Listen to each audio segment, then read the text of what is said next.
boy Tinie Tempah. Okay, so we are. I mean, I'm glad the racket stopped because the script were sound checking. They were making a right noise. You can't have a chat with Tinie Tempah when the script are hammering away in the background. It's just not on. How are you, fella? I'm good. Interrupting our interview, those guys. What are they I'm like? going to give them a telling off later. You do but that. I'm good. How are you, Dino and Pete? You guys all right? No, we're all right. We've been looking after the East Midlands since you last put in an appearance here, which would probably LMF. You did LMF last year. Last time you were here. Yeah. Not a lot's changed. We still look forward to having you back because you know how to entertain, mate. You know? No, you do. I mean, you tell someone they're great at their job and they do what you just did. They go, but it is you know how to whip a crowd up. Tonight is just going to be nuts. Oh yeah, I can't wait. I can't wait. So far, it's been phenomenal. And even when we did LMF, and even when we did, well, we've been here twice before as well on our own. So the crowd is always one of the loudest, like by far. So I'm fully excited for tonight. Well, because we were just saying, you said it was cold up here. You said it was cold up here. Yeah. That's why we're so loud. We have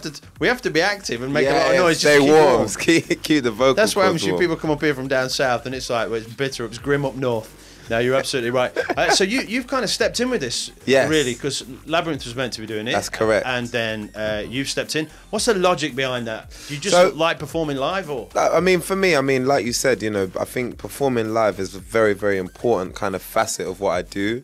And like, in all fairness, I've got this massive banner that you guys are going to see on the night that kind of just gives a little indication as to what I've been working on. But for me personally, I just feel like being on the road constantly, even though I've done this venue, you know, twice before on my own, it's always nice to pick up kind of new fans in the same way that I love doing festivals, and I'll always do a festival even if I've done it before, even if I've been higher on the bill before, because you just never know who's going to end up seeing your stuff and take a liking to it. And I definitely think that, you know, as much as my music is quite experimental, when you see it live, that's when it totally makes sense, because you see the energy behind it, you see the way people react to it as well. So the more I can do that with the right people, the better. It's like when when you speak to a comedian, when we chat to comedians, and they go, I go out to little clubs, not that this is a little club, but I go to small places, I test out the material, the stuff that gets the best response, you then bring on to your own big tours. But then Dino, we've even been doing that as well. Like, off the back of this tour, we've been going down to the little clubs as well.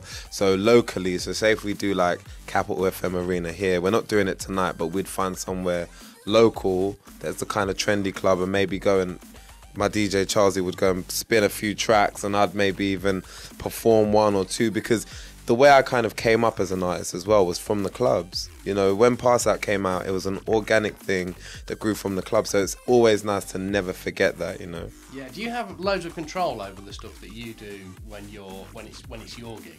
Yeah. So a lot less control now, but they're lovely. They're my friends, so it's all good. But is that a bit weird for you? Because like you just said, you'll go and do stuff further down a bill than you've been previously at the same venue or festival or whatever. This is the Scripps gig that you're kind of crashing.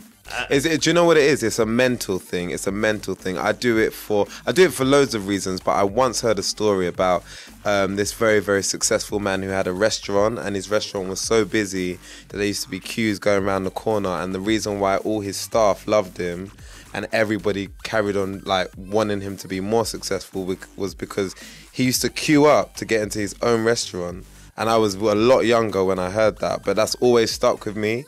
And so I just always feel like, you know, you're never too big. You know, you're never too big to not do something or to turn something down. So is that tricky though?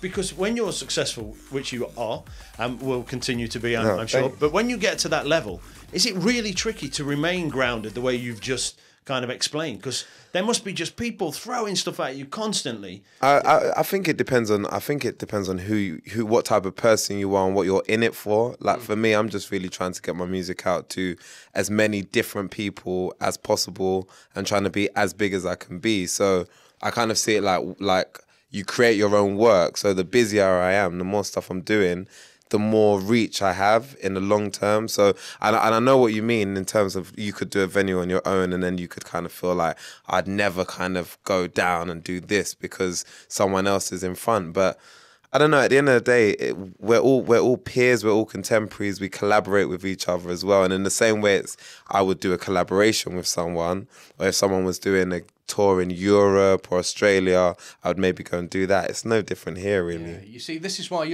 people like you are successful and people like me are not successful. Because I tell you, if I was successful like you, mate, I'd go absolutely mental. You wouldn't. I wouldn't even be here. Where's my red M&Ms? Where is my red M&M? Exactly, there they are. You know, we're doing a Pete's eye view of the interview. It's a full packet of M&Ms. We've got a camera on my head, which means that I look like a complete and utter fool, but nobody gets to see that. They only get to see Dino looking like that. Hey. And Tinie Tempah. I mean, there is only way to... And just for clarification, Tinie's M&Ms are still in the packet. They've not been separated out, which is a classic sign. Exactly. So over there, I'm looking at it now. That is your rider. That's all the stuff that you've got. You've got a nice bottle of red there. Yeah, for afterwards. See, if that was me, mate, that would just be whiskey. The whole would be a pyramid. A whole of whiskey. table full of whiskey. Get it in there. Do you know the other thing that's nice whenever we get to see you is you can still see the excitement in you at everything that you do. Yeah. It doesn't matter what it is. It doesn't matter whether it's, a packet of M&Ms. Well, no, a packet of M&Ms. Like a packet of M&Ms. Or whether it's kind of,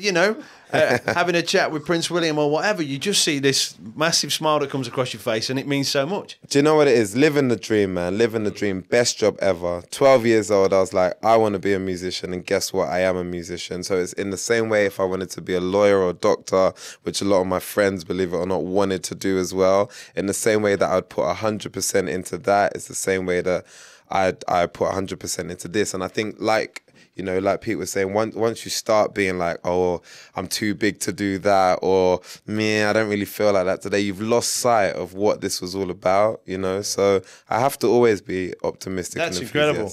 And I have no reason not to be honest. No, and also we think you're one of those people who somehow has got a fountain of youth in their back garden because you don't age. You don't age at all. Fountain of youth. Do you not know it's true?